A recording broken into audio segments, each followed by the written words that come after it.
Last 3 days was my first real time getting out and bear hunting. It just reminds me about how much I need to slow down. We want to find animals. We want to get to this certain place. We've got it, and you're all on Mother Nature's time.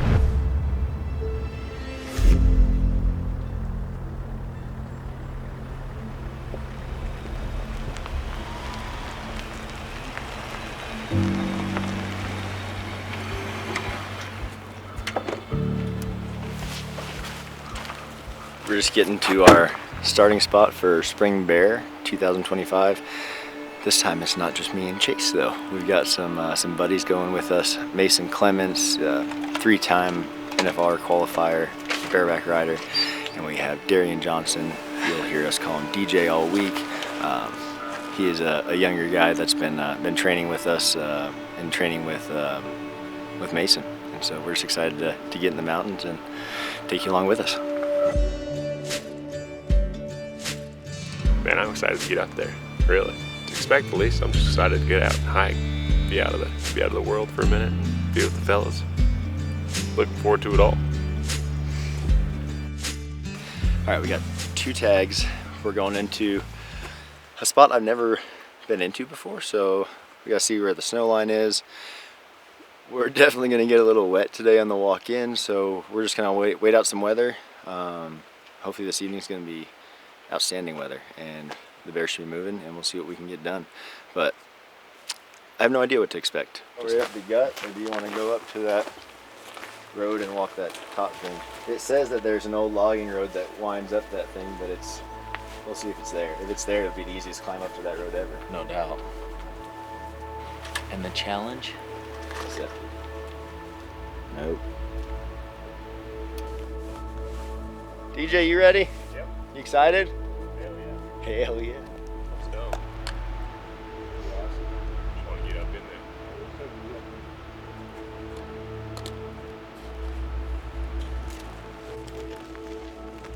there. Yeah. Oh, I can't help you now. This is gonna suck. It's heavy. What's that?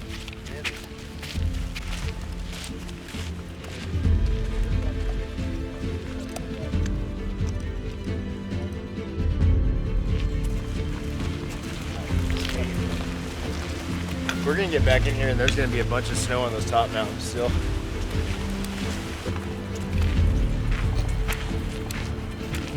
Everyone thinks you gotta go like 10 miles back to find them, and definitely find them back there, but they could be right here too. I'm very passionate about hunting. It has been, I feel like, in my blood for as long as I can remember. Growing up in Alaska, I got to watch my dad go on a ton of epic hunts and come back and hear all the stories, and I just remember literally dreaming about having some of those stories of my own.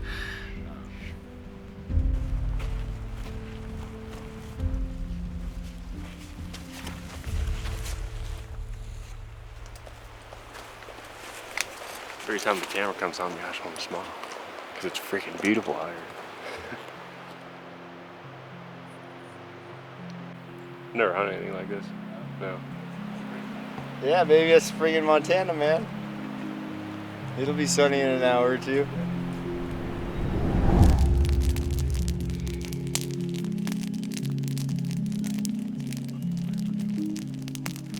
It's snowing really hard. All the clouds are up in as at the elevation we are, so you literally can't see it but like 10 feet in front of you. So we're just chilling. Also, if you can see the steam coming off of my legs, I am soaking wet, so we're just drying out a little bit. Wet. Yeah. I rodeoed for a long time. I rode bucking horses. I have a business now where we train professional rodeo athletes, but hunting feels something way different for me, and it makes me feel like me, if that makes sense. It's something I can go do that takes me away from this day-to-day, not monotony, but the grind of it, and I get to really process what's going on in my life.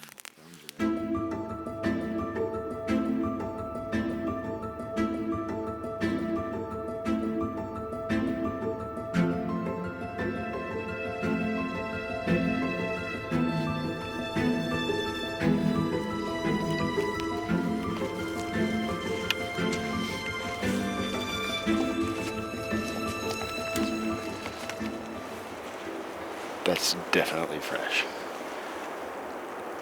So there's a bear in the area. Okay. You go look at it.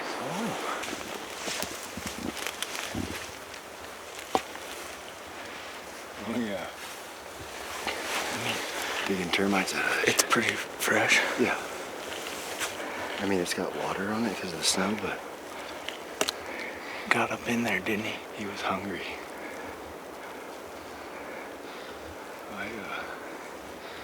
We could almost drop camp up and go walk up back into that, if there's water in there. Yeah. And just, No, that's what I was saying. I don't want to unpack and go get water. you don't want to. I want to unpack and then go get water.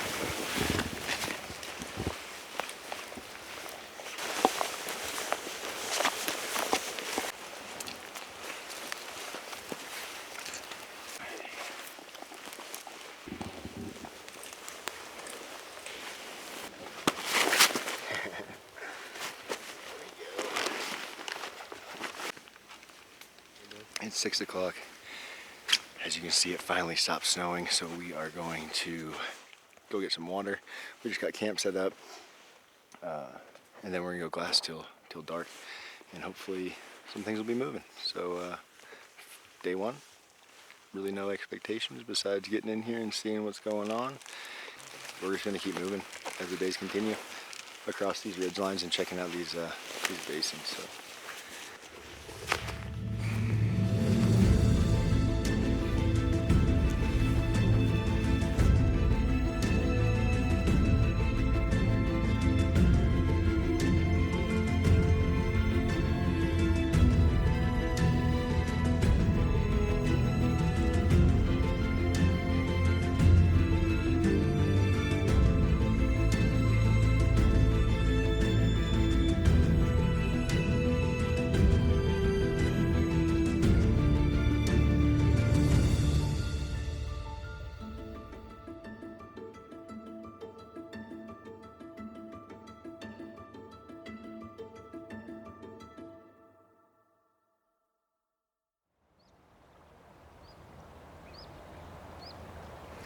Morning of day 2.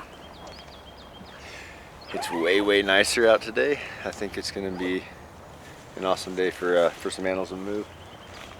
We're gonna head up this ridge here. You can't really see it from here because we're in such thick timber, but we're gonna pop over the other side, glass all this south facing stuff. And like I said, it's been snowing and raining for like 2 days, so I think that potentially gonna be a good day to see some animals. So.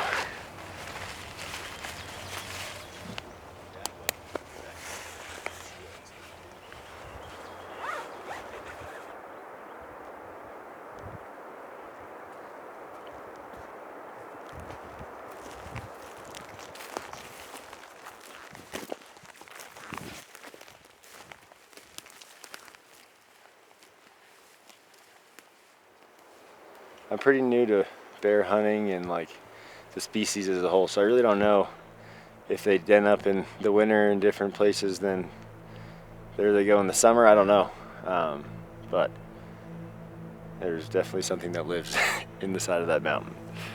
That's pretty cool. This thing is huge. You can see it with the bare eye from 1,700 yards like it is. It looks big from here, so I imagine it's quite the cave up there.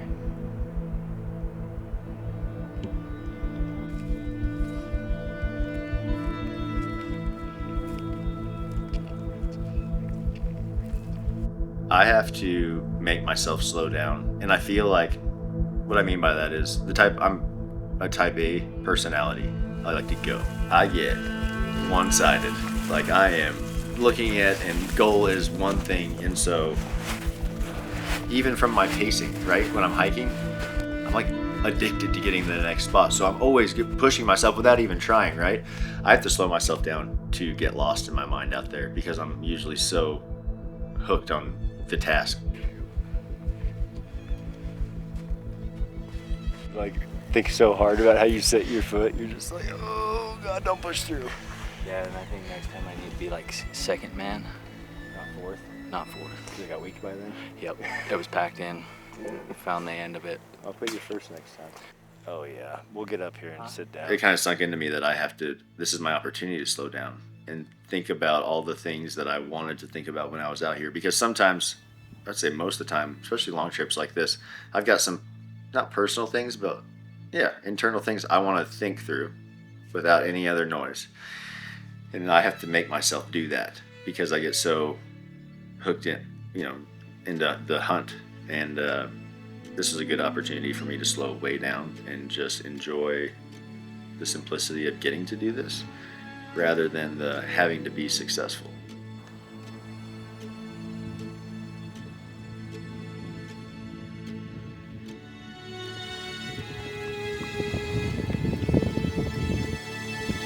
Are you still squeezing?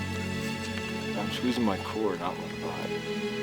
I love hunting. I love being successful in harvesting animals, but every single time I go out there, I'm learning about me and I'm figuring out things on the inside. And even this week with Mason, one of my dearest friends, and then DJ, he's 15 years younger than all of us, right? He's a young kid. He's just getting into rodeo, but we got to use those 3 days to talk about, man, so much more than rodeo. We talked about life. We talked about lessons that me and Mason have learned, wishing I would have known at 21 years old.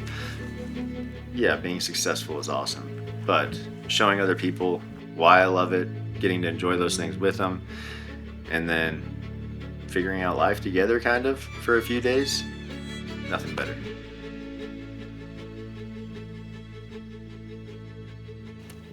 Morning of day 3. I've got a bad wheel, so this knee's been giving me a little crap. Did some stretching, rested last night, took a bunch of ibuprofen this morning, feeling way better. So we're gonna get out of here and go look at some new country this last 30 hours that we have to try and make this happen. So we'll see, but nonetheless, it's been a great time. I put a lot of pressure on myself, I think naturally, just because I'm a competitive person. Not to mention you bring cameras into this whole thing and invite your buddies, and at the end of the day, the goal is to harvest something, right? So when you don't, or you're not seeing animals, there's definite pressure. And I think there's a lot of guys out there probably like the similar way. You want to win, and in your head, your only win is the harvest, right? And then, like I've said throughout this whole thing, it's so much more than that.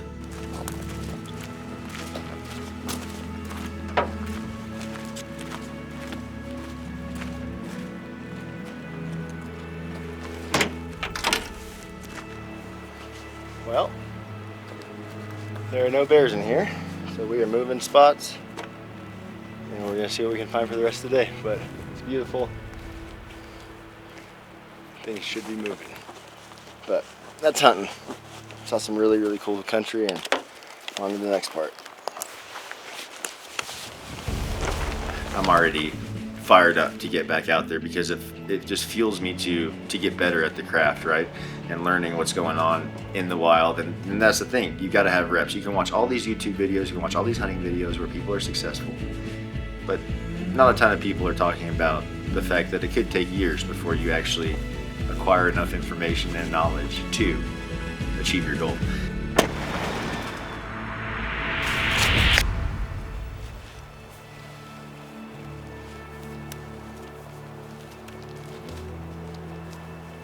We're learning about bears, we're learning about the animals, the terrain, and every single time we go out there, we learn how lucky we are to be alive. The coolest thing about this is you don't have to harvest something for it to be fun, right? And we call it type 2 fun. Sometimes you don't realize how fun it was until it's over, right? Because you're in the suck, climbing up 35% inclines, you're sweating, you're looking through. I don't even know how many canyons and mountain ranges we looked through. It was tons. And yeah, it's a little disheartening when you don't see anything. But it's like all the things I was talking about before. The time together, the learning, the whole process of hunting. You know, me and Mason were talking about yesterday that this is like our rookie years, right? When we were rodeoing. You're kind of getting your butt kicked and you're having to figure things out, but every year you're getting a little bit better. And so we were talking about, can't wait for that 10th annual trip because we'll have some stuff figured out by then. Who's gonna carry the boats? I just think it takes time. It's always fun. It's always successful. Getting out in the woods, seeing God's creation, man. it's a success every single time. And every time I'm out there, like I said, I'm so thankful for life and everything.